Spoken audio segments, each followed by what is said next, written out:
না, নারী জাতিকে সেখানে খুব একটা মূল্যায়ন করা হতো না। আপনাদের কি মনে হয় এখন খুব মূল্যায়ন করা হয়? হ্যাঁ, এখন খুব মূল্যায়ন করা হয় না?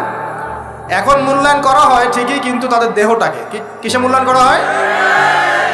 এই দেহটাকেই মূল্যায়ন করা হয়, তাদের ডিগনিটি, তাদের সম্মানকে মূল্যায়ন করা হচ্ছে না।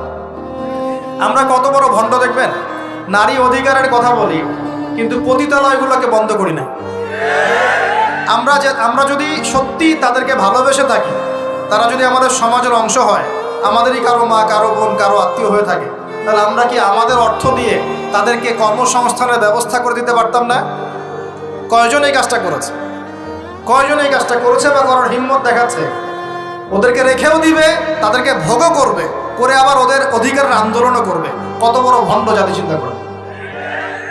আমরা একটু নিয়াত করতে পারি তো, আমরা আমাদের অর্থ সম্পদ থেকে আমরা প্রয়োজনে আমাদের পলিটিক্যাল পাওয়ার কাজে লাগিয়ে, আমাদের এখানে যারা অনেস্ট মেম্বার, চেয়ারম্যান, এমপি সাহেব থাকবেন, তাদের পলিটিক্যাল পাওয়ারটাকে কাজে লাগিয়ে আমরা আমাদের এলাকাগুলোর মধ্যে সমস্ত অনৈতিক কাজগুলো বন্ধ করব এবং ওই মেয়েদেরকে আমরা ভালো কোনো কর্মসংস্থানের ব্যবস্থা করে দিব। দেখবেন কোনোদিনও শেষের চাই এই পথে পা বাড়াবে না।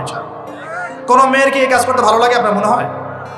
কোনো মেয়ে চায় না যে সম্মান বিক্রি করে খেতে হবে, হয়তো পেটের দায়ে বা সামাজিক অন্ধকার জগতে পা বাড়িয়ে দালালের খপ্পরে পড়ে, বা এই যে নারী লিপ্সু কিছু পুরুষ মানুষের খপ্পরে পড়ে এই পথে চলে গেছে।